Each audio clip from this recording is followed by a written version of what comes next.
ሰላም ጤና ይስጥልኝ ክቡራት ተመልካቾቻችን፣ እንደሚታወቀው በአሁኑ ጊዜ በትግራይ ክልል ከባድ የካሽ እጥረትና የነዳጅ እጥረት ይገኛል። በዚህ ጋር በተያያዘ ህዝቡ በከፍተኛ የኢኮኖሚና የፖለቲካ ቀውስ ይገኛል። በተለይም የመቀሌ ነዋሪዎች እንደገለጹት ህይወት በጣም ለመግለጽ የሚያስቸግር ሁኔታ እየተሰጋገረ መሆኑን ነው የገለጹት።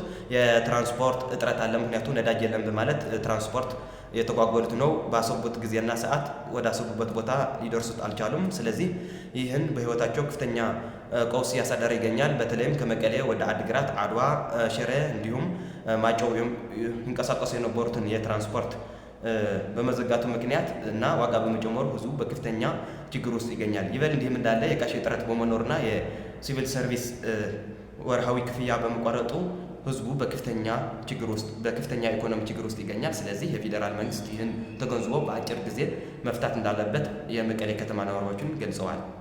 ክቡራት ተመልካቾቻችን ላይክ እና ፎሎው አትርሱ። አመሰግናለሁ።